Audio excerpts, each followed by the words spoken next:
So'nggi qo'ng'iroq ham yaqinlashib qoldi. Uning vahimasi hamma yoqqa tarqalib ketdi. Bir xilda kiyim kiyishlar, bir xilda bir narsalarni taqishi, lentalari hamma bir xil bo'lishi shart ekan. Million pullar ham ketyapti. Hattoki mana shu qizlarni kiygan kiyimi bo'yicha fojia ham yuz berdi. Shu narsalarni oldini olishimiz kerak. Avvalgi yillardagi ko'p videolarni ko'rdim. Shu o'g'il bolalar bilan qiz bolalarning o'rtasida chegara yo'qolib ketibdi. Bir videoni ko'rdim. Qizlarni beridan ushlab aylantiryapti. Qiz bola yigitning yelkasiga qo'lini qo'yib. 11-sinf bitiruvchisi. Bu ota-ona qayoqqa qarayapti? Ana shu qizning otasi, onasi o'rnida o'zingizni qo'yib ko'ring. Shu holatga chiday olasizmi? Ha, endi bular yoshlar, beg'ubor. Qanaqangi yosh, qanaqangi beg'ubor? Beg'uborlik bunaqa bo'lmaydi-da. Yana bir video filmni ko'rdim. Videorolik. Bitiruv kechasiga tayyorgarlik ko'rishyapti ekan. Qizlar bilan yigitlar tansa tushib turib, keyin yigit qizni ko'tarib aylantiryapti. Bu yoqda o'qituvchilar tomosha qilib o'rgatib turibdi. Shunaqasi ham bo'lar ekan. Rashk degan narsa bormi? Ota-onalarda rashk bormi? Yana boshqa videoni ko'rdim. Unda bir 6-7 ta bola, o'g'il bola bitiruvchilar ekan. Ketishyapti-da, keyin aylana holatida hammasi qo'llarini yelkalariga qo'yib o'tirishdi.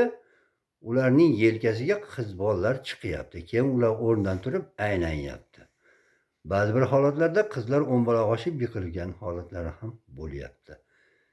Bizga nima bo'lyapti? Mana shu holatni oqlab bo'ladimi? Beg'uborlik deb aytib bo'ladimi? Erkaklarda rashk degan narsa qayoqda qoldi?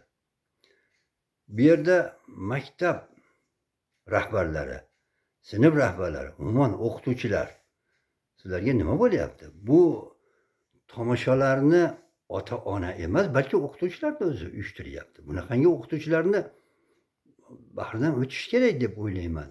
Chunki o'g'il bolalar bilan qiz bolalar o'rtasida chegarani qo'yishimiz kerak.